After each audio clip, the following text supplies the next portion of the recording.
Olá, você que nos acompanha em mais um Diálogos com a Ju aqui no Preto no Branco. Hoje nós vamos falar sobre Itaipu Binacional, sobre a indicação de um professor que mora em Cascavel, indigenista, uma referência no segmento, professor universitário, que vai para Itaipu Binacional, aliás, já está na Itaipu Binacional para fazer um trabalho histórico e, como o próprio NVR diz, um pagamento de uma dívida histórica também. Paulo Porto, seja bem-vindo. Muito obrigado, é um prazer estar aqui com você, Juliette. Que ótimo. Bom, sua nomeação, tudo certinho, vai para Itaipu. E qual que vai ser a função desempenhada lá? Então, eu começo nesta segunda-feira, aqui na Itaipu. Qual é o desafio? Eu tenho uma dupla função, na verdade. A função prioritária é fazer o debate, mediar o conflito que já se arrasta há 50 anos na Itaipu Binacional, junto às comunidades indígenas Guarani, do oeste do Paraná, e tentar mitigar, porque reparar é reparável o que aconteceu, mas mitigar essa dívida histórica, tanto territorial, econômica, física, cultural, da Itaipu com os indígenas do oeste do Paraná. Essa é a primeira grande missão minha, pela qual fui convidado pelo presidente NVR. E a segunda missão, dentro das possibilidades, trabalhar as questões ambientais em relação junto aos municípios, vereadores, prefeitos, entidades ambientalistas, para que a Itaipu também possa não só produzir energia, né, mas produzir também dignidade para o oeste do Paraná. Temos uma nova gestão do governo Lula. Agora a palavra é civilidade, a palavra é solidariedade e a palavra é distribuir solidariedade e renda, dignidade e renda para as pessoas do oeste do Paraná. Então eu creio que o ONU vem com essa missão e eu tenho de maneira muito específica essa dupla missão a qual fui convidado pelo Enio junto a Itaipu a partir de desta segunda-feira. O assunto é espinhoso. A gente tem na região alguns conflitos históricos por questões, debates sobre demarcação de terras, sobre ocupação, enfim. O Enio sempre fez muita questão, e você também, de falar que não é um processo de demarcação de terra e não é uma disputa com o produtor rural, é isso? Primeiro que a Itaipu não demarca terra. Quem demarca a terra é a FUNAI. Exatamente. Então, ou seja, não é o papel da Itaipu. Agora, é o papel da Itaipu reparar essa dívida histórica. Que dívida é essa? Que começa há 50 anos atrás, quando se inicia a construção da Itaipu, onde as populações indígenas não são ouvidas em relação ao seu deslocamento, né? Se tem, pelos dados que nós temos de antropólogos, dados oficiais, dados do próprio governo, existiam cerca de 20 e poucas comunidades indígenas que foram alagadas, mas a Itaipu nunca reconheceu isso. E só do lado brasileiro? Só do lado brasileiro, você tem o lado paraguaio. O lado paraguai também tem um debate muito grande em relação à dívida territorial do Paraguai, da Itaipu Paraguai, com os índios Guarani também. Porque para os Guarani, se voltar alguns anos, né, o Guarani é um povo de 3 mil anos, os Guarani, você não tinha fronteira, então não tem Brasil, não tem Paraguai, não tem Argentina, você tem um grande território Guarani, que parte dele foi alagado pelo Itaipu, numa dívida que nunca foi reconhecida. Então eu creio que a grande coisa, o grande diferencial, entre outras coisas, dessa gestão, é que pela primeira vez, de maneira inédita, um gestor da Itaipu, no caso o NVR, está admitindo que há uma reparação a ser feita em relação às comunidades indígenas, porque os colonos que perderam as terras com as águas, esses foram todos indenizados. Os indígenas nunca foram indenizados. Então, pela primeira vez, você tem uma tentativa de reparação histórica. Isso é algo inédito, é um momento muito, muito novo que nós estamos vivendo, num momento muito especial onde a sociedade brasileira ela está tendo uma certa sensibilidade à temática indígena. Por exemplo, hoje nós tivemos, todo mundo acompanhou, o Holocausto Yanomami, Sim. que aconteceu em Roraima, todo mundo acompanha a tragédia dos Guarani Kaiowá no Mato Grosso, todo mundo acompanha os assassinatos dos Guajajara no Maranhão, e todo mundo acompanha, ainda que existe um silêncio aqui na região, em relação à tragédia dos povos indígenas Guarani, confinados em pouquíssimas áreas aqui na região. Agora, claro, esse é um debate que tem que ter muito diálogo, muita conversa e muito consenso, né? Ninguém espere uma Itaipu que não dialogue. Agora, nós sabemos o que nós não vamos fazer, né? Ou seja, nós não vamos seguir não reconhecendo essa dívida. Agora, o que nós vamos fazer, aí é muito diálogo no sentido de poder avançar, onde você tem uma região que só tem vítimas, né? Os indígenas são vítimas e também, nesse caso, os proprietários também que perderam suas terras, então, pelo Itaipu, também são vítimas. Então, nós temos que debater longamente para achar uma saída onde essa justiça seja reparada. Agora, o que a gente tem que entender? Que essa justiça terá que ser feita, ou não será feita, ou tenha vontade dessa gestão avançar nesse sentido. Bom, os caminhos vão ter que ser encontrados, então. Esse diálogo precisa ser construído. Então, ainda não existe um planejamento ou uma ideia fixa do que deve ser feito. Esse caminho começa a ser trilhado agora. Tem que ser trilhado. A primeira coisa que eu entendo que a Itaipu tem que fazer, que o Enio já está fazendo, é reconhecer que tem a dívida. Isso já é um avanço monstruoso. Sim. E a partir disso, sentar, pensar caminhos que levem justiça ao oeste do Paraná, em especial a essa população tão marginalizada que são os indígenas. Então, o meu papel é basicamente esse, é procurar esses caminhos de maneira no Estado de Direito, conversando, entendendo que tem que consensuar sempre, né? Até porque isso é uma prerrogativa do PT e do próprio Lula, né? Se tem uma pessoa que defende a civilidade e o diálogo, é o Lula. Nós defendemos sempre, o PT sempre defendeu isso. Agora, tem dívidas que têm que ser pagas. A gente tem que entender que existem coisas que têm que ser consertadas. Isso que eu creio que essa gestão vai buscar fazer, além de outras coisas, né? Eu estou falando um pedacinho da gestão, que é essa questão indígena. Aí você tem desde projetos ambientais, projetos de desenvolvimento econômico aqui da região, mobilidade urbana, que são outras coisas, que também nós vamos trabalhar de um jeito ou de outro. Mas o meu papel, de maneira mais específica, eu estou assumindo o espaço como gestor de sustentabilidade dos programas das comunidades indígenas, que vai trabalhar desde a questão territorial, cultural, mas também a questão econômica. Ligado ao diretor de coordenação? Ligado ao Carbono, diretor de coordenação, né? Um grande amigo, e fiquei muito feliz dele ser o coordenador, ser o diretor, que a gente tem uma relação muito, muito fraterna, politicamente falando, e eu creio que a gente tem muito a avançar, tanto o Carbone quanto o Enio. Eu estou muito animado de estar nessa equipe.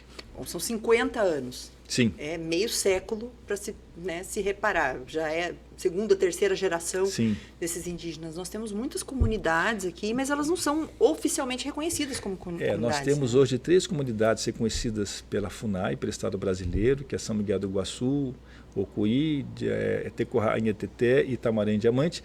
E nós temos mais 21 comunidades indígenas não reconhecidas. Em Itaipulândia, em Santa Helena, em Terra Roxa, em Guaíra.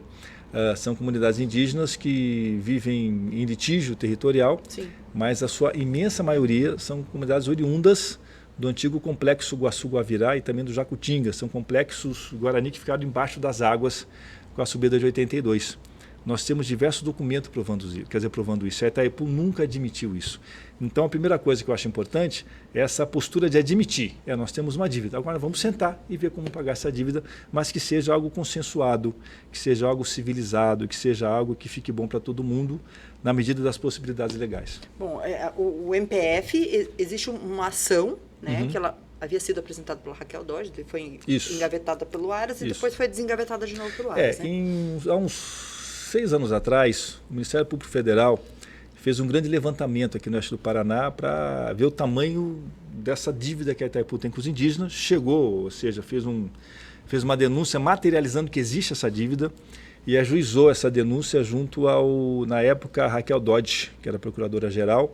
A Raquel Dodge ela levou ao STF no final do seu mandato. E hoje essa ação corre no STF, é uma ação que indica inclusive reparação territorial, cultural, econômica. Ou seja, o próprio Ministério Público Federal admite e indica que a Itaipu é ré em relação aos indígenas, né? Então, o que eu entendo? O que eu entendo que vai ser o grande balizador desse debate? Essa ação que já existe. Ninguém tem que inventar roda.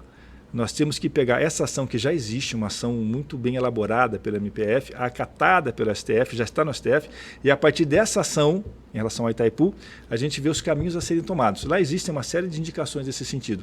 E a partir disso fazer esse debate que vai ser um debate longo, um debate democrático e que vai respeitar os direitos de propriedade de todo mundo, né? Mas vai ter que entender que existe uma dívida a ser paga e a Itaipu, nesse caso, ela vai ter que arcar com essa dívida que eu digo que é territorial, econômica e cultural, né? Então, ou seja, são novos tempos aqui para o oeste, a Itaipu vai ter um papel muito importante nessa civilização do oeste do Paraná. Essas comunidades que vivem em áreas de litígio, como é que está hoje a situação de vulnerabilidade social muito grande, né? Dessas famílias? Você tem essas 3 áreas que são regularizadas, são tidas como áreas regulares pelo Estado brasileiro. Elas têm políticas públicas, né? A Itaipu chega até elas. Eu acho que a primeira coisa que nós temos que pensar, e é claro, isso tudo vai ser debatido com o Enio, com o presidente Enio, com o diretor Carbone, ou seja, são coisas para a gente pensar, né? Isso tudo tem que ser debatido coletivamente, não é porque eu acho que tem que ser assim que vai ser assim, é um debate longo, né? Eu trago toda uma expertise como indigenista, como alguém que estuda isso desde Eu trabalho com os Guarani desde 94, Juliette. Ou seja, esse é um povo que eu conheço, é o povo Guarani. Já são quase 30 anos. 30 anos, ou seja, em 94 eu morava em São Paulo, mas já fazia visitas em Ocoí, debatendo a questão da Itaipu. Né? Então, você tem uma coisa que eu conheço, é a questão da Itaipu junto aos comunidades Guarani do Oeste do Paraná. Então, eu acho que a primeira coisa a ser feita é reconhecer que tem uma dívida, ponto. Isso o Enio tem feito brilhantemente. Inclusive, o presidente Lula tem falado isso reiteradamente do compromisso dele com os povos indígenas. Né? A segunda coisa que tem que ser feita, reconhecendo a dívida, é levar as políticas públicas da Itaipu para essas áreas que não são regularizadas e que a Itaipu nunca reconheceu. São áreas que a Itaipu nunca reconheceu em todas as gestões. A Itaipu sempre trabalhou com essas áreas que ela entende que são as áreas regularizadas. As áreas que não são regularizadas pelo Estado, mas que são áreas que são consequência dessa dívida histórica, a Itaipu nunca reconheceu. Então, é reconhecer que tem dívida, levar as políticas públicas para lá e, a partir disso, você criar um debate, um diálogo para ver como que avança isso territorialmente. Né? Agora, volto a dizer, a Itaipu não demarca a terra, quem demarca é a FUNAI. Ou seja, não se trata aqui de um processo de demarcação de terra e vamos tirar produtor. A Itaipu pode adquirir terra, e ela pode adquirir terra a preço de mercado, por exemplo. Isso é possível. Mas é isso que a Itaipu está, eu creio que pode acontecer, como já aconteceu. Lembrando que as 2 áreas de diamante foram compradas. Isso já aconteceu há pouco tempo atrás. Né? A área de Itequá foi comprada e Itamarã foi comprada. Agora, após um amplo diálogo, com laudo antropológico, não é uma coisa simples para se fazer. Mas eu creio que pode ser uma saída. A Itaipu, creio eu, tenho falado com o Enio, nós vamos ter uma conversa agora, semana que vem, sobre isso, mas o Enio é muito sensível e tem que ver dentro da legalidade, das possibilidades como avançar. Eu creio que num primeiro momento, o que é importante? Reconhecer a dívida. O Enio já tem feito isso à larga, em diversas falas, inclusive de maneira muito, muito incisiva. Ele tem falado isso. Reconhecendo que tem dívida, que é o primeiro passo, ou seja, já iniciamos bem nessa gestão, é você entender que essas políticas públicas têm que chegar nessas áreas de maior vulnerabilidade social. E, a partir disso, criar um grande fórum para fazer um debate de como resolver isso territorialmente. Lembrando que não existe, a Itaipu não demarca a terra, a Itaipu é outra lógica, quem demarca é a FUNAI, que aí é outro âmbito.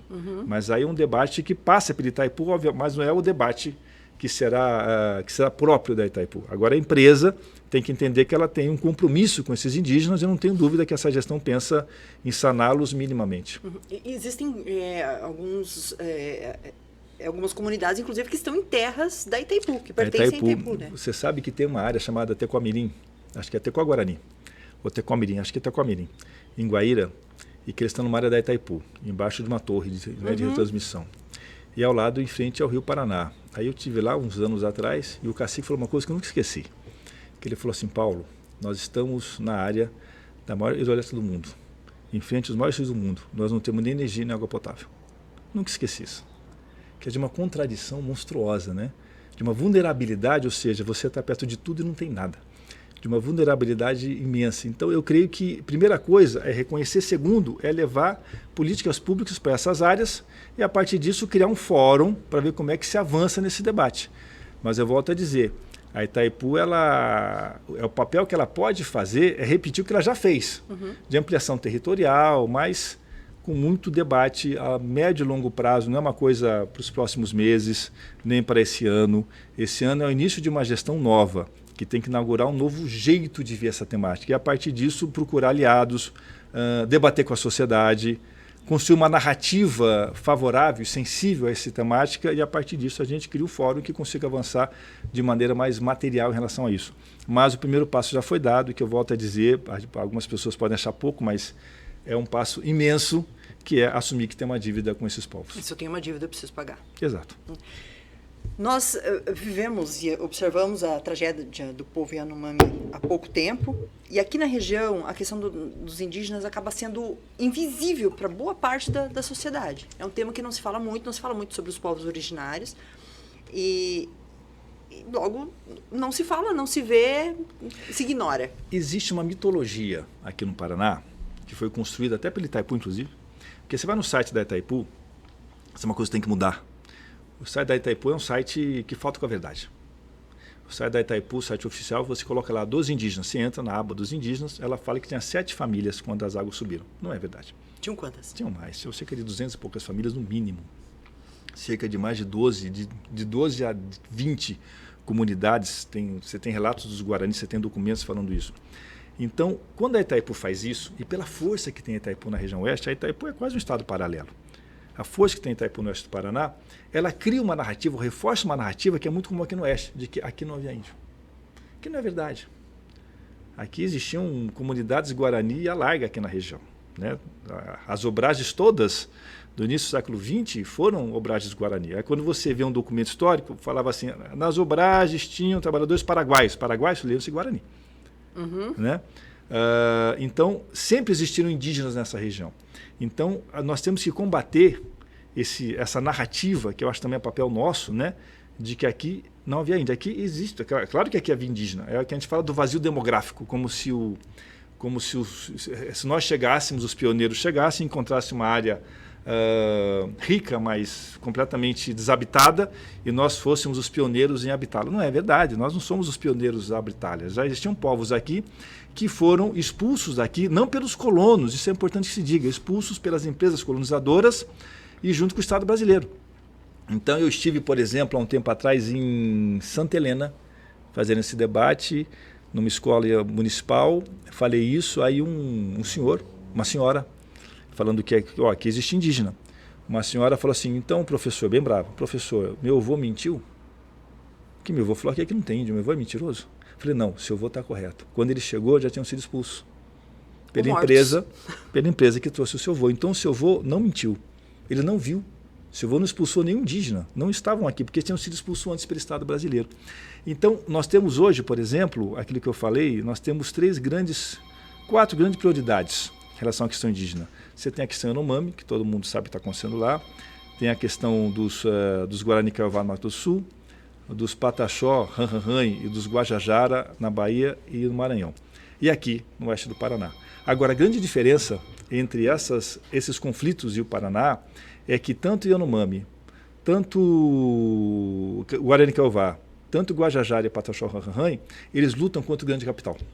São fazendeiros mal intencionados, são mineradoras. Agora, aqui não, aqui a luta é contra o Estado. A diferença é brutal.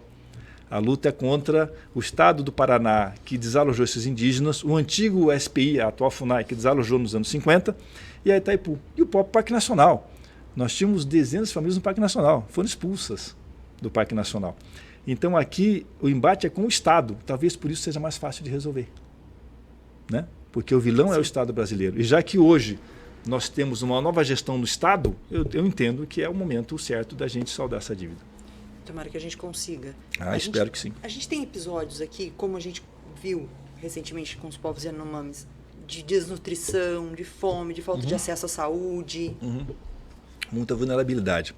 Existe um dossiê que foi feito há uns 6 anos atrás pelo CTI, Centro de Trabalho Indigenista, que ele indica vulnerabilidade alimentar extrema, em tanto Guari e Terra Roxa. Nós temos junto essas comunidades, porque são comunidades que moram em áreas muito pequenas, que não podem plantar ou que não plantam, né? Não tem nem plantação de subsistência. Existe um preconceito muito grande dessas comunidades em relação a conseguir emprego, a conseguir renda. Então você tem um quadro muito mais grave do que a média nacional em termos de pobreza junto a essas comunidades.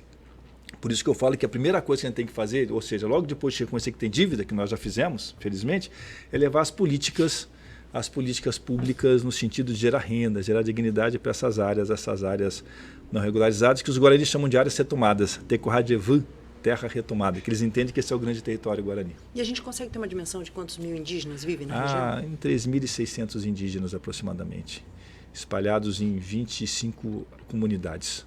Né? Ou seja, do tamanho de muita cidade aqui da região. De muita cidade, né? E são 25 comunidades, né? Então não é pouca coisa. Será uma... Eu estou muito animado, Juliette, que eu acho que é um momento histórico, né? Eu falo que é uma tempestade perfeita, né? Lula presidente, nós vamos ter Sônia Guajajara, ministra, que está atenta a isso. Inclusive, segunda-feira agora, eu tomarei posse na Itaipu, já tenho uma agenda marcada com a Sônia Guajajara, meio de abril, estou indo para Brasília, me reuni com ela está muito atenta ao que acontece aqui no Oeste. Joênia, pela primeira vez na história, uma mulher indígena presidente da FUNAI, isso também é histórico, ou seja, nunca um indígena presidiu a FUNAI, nunca. E quem melhor do que o seu próprio povo para saber das suas necessidades? E uma mulher, né? A Joênia Pichana, já foi deputada federal. Nós agora vamos ter pela primeira vez também, nós temos a coordenação regional da FUNAD de Guarapuava, Serra de Guarapuava. Pela primeira vez teremos um indígena ao seu comando, provavelmente o Sauri, creio eu. Nós vamos ter indígenas em todos os espaços institucionais indigenistas. Isso nunca ocorreu. Então é um novo momento, onde você tem um protagonismo monstruoso desses povos, né? Porque são mais de 300 povos no Brasil, e com muita visibilidade. E esse protagonismo vai redundar, claro, num debate que vai permitir que a gente avance nesse debate, né? Que o Brasil se torne mais civilizado. Porque quando a gente fala em reconhecer essa devida história, então essa devida histórica, a gente fala em nos civilizar. Eu falo que, na verdade, os índios nos pacificam. É ao contrário, está na hora deles nos pacificar e que a gente tenha muito orgulho desse país plural e diverso que nós somos e que caibam os povos indígenas no nosso país. E reforçando, não é um processo de disputa, não é um processo de briga. De muito diálogo, de muito consenso. Quem conhece o NUVR sabe disso. O NUVR o presidente da Itaipu, é alguém que se pauta sempre pelo diálogo, por ouvir muito. Então, esperem sempre diálogo do NVR. Diálogo, diálogo e mais diálogo. E que assim seja. Que assim seja. Mais alguma consideração que você acha que seja importante, Paulo? Não, eu acho que é isso. Eu acho que nós temos que desarmar as pessoas, desarmar a população. Desarmar, que eu falo, desarmar de argumentos, inclusive, equivocados, né, de narrativas equivocadas. Nós vivemos um momento muito triste de muitas fake news, de muitas mentiras, um momento de muita polarização, de muita violência, de achar que tudo se resolve na violência, né? E tudo se resolve na política. Se a gente abrir mão da política, que é o diálogo, a conversa, o respeito à opinião contrária, o respeito ao Estado de Direito, sobra o quê? Sobra o fascismo. Isso nós não queremos jamais. Então, acho que essa página foi virada nessa eleição e que a gente inicie um momento de muita conversa, de muito consenso, é um momento civilizatório, onde os direitos de todos, sejam quais forem, que sejam respeitados em todo o território brasileiro e serão respeitados aqui no Paraná. E a ideia é dialogar com os indígenas que vivem no Paraguai também? Tem que dialogar. E tem que ser sempre um trabalho espelhado, né? O que acontecer aqui no Brasil, lá tem que acontecer no Paraguai minimamente. Não pode ter um desequilíbrio em relação a isso. Senão qualquer esforço aqui será em vão, se não tiver o mesmo esforço do lado do Paraguai. Mas todas as informações que a gente tem é que é um momento muito bom no Paraguai também. Então eu creio que isso pode finalmente a gente avançar de maneira resolutiva em relação a esse grande tema, né, que é a temática indígena aqui no oeste do Paraná e também aqui na fronteira do Paraguai. Então, por enquanto, os planos políticos para Cascavel estão engavetados. Eu acho que assim, eu tenho uma paixão, né? Eu sou indigenista de formação, né? Trabalho com povos indígenas desde 90. Eu me formei em História, Juliette, em 90, pelo Unicamp, eu sou de São Paulo, e eu era alguém que não queria dar aula. E como é que você se forma em História e não dá aula, né? Você tem que dar aula. Numa licenciatura. Por onde, né? E eu, em 90, eu comecei a trabalhar, eu falei, eu quero conhecer culturas, eu era um menino, né, 21 anos, quero conhecer culturas distintas e tal, e fui trabalhar na Bacia Amazônica. Trabalhei com povos indígenas da Bacia Amazônica, na UPAN, numa ONG indianista, de 90 a 94. Em 94, volto para São Paulo, que eu sou de São Paulo, trabalhar como indianista, como missionário do CIMI, da Igreja Católica, no CIMI, onde trabalhei até 2000, quando eu comecei a trabalhar com os povos Guarani. Venho para cá em 2000, começo a dar aula aqui nas universidades, não era mais missionário, né? Mas sempre segui nas aldeias como indigenista. Então, é uma caminhada que eu tenho desde 90, né? Ou seja, é um tempo muito longo. Então, tá onde eu estou nesse momento, para mim é um privilégio muito grande, porque é algo que eu acredito muito, né? Que eu dediquei toda a minha vida. Então, poder estar nesse momento histórico, participando como protagonista da resolução de um problema que eu entendo que é imenso, eu sei que eu posso colaborar com a minha expertise, com o meu conhecimento, com os meus estudos, então eu entendo que eu tenho que colaborar, né? Não que Cascavel espera, eu sigo aqui em Cascavel, mas nesse momento é uma prioridade que eu entendo que eu não posso não dar. Seria algo contra a minha história, né? Então é algo que eu entendo que eu tenho que colaborar. Então, houve o convite do Enio, fiquei muito honrado, estou muito feliz de trabalhar com o Enio e com o Carbone, são pessoas que eu gosto muito, de longa data, e eu creio que é um momento único e eu estou tendo o privilégio de participar. Então, por enquanto, Paulo Porto 2024, Prefeitura de Cascavel, é um projetinho engavetado. Não, sigamos conversando, mas hoje eu acho que essa é uma das principais, talvez a prioridade que eu tenho em relação a Itaipu e esse debate que a gente vem fazendo com os indígenas. Ótimo, muito obrigada por ter aceito o nosso convite, obrigada por ter corrido tanto para a gente conseguir fazer essa entrevista hoje e sucesso na nova empreitada. Obrigado, e que esse programa, esse podcast, esse programa sirva para desarmar as pessoas, sirva para civilizar e entender que tudo será na base do diálogo, né? Existe uma dívida que tem que ser paga, nós não podemos negá-la, e ela será paga da melhor maneira possível e dentro do Estado de Direito, né? A Itaipu ela tem essas condições, felizmente, é uma empresa com condições de fazer isso. Então eu creio que novos tempos começam aí, estou muito feliz de poder participar. Mais uma vez, muito Obrigado. obrigada. E para você que nos acompanha em mais um Diálogos com a Ju, nós temos um encontro marcado nos próximos dias. Nós nos vemos lá. Até mais. Tchau.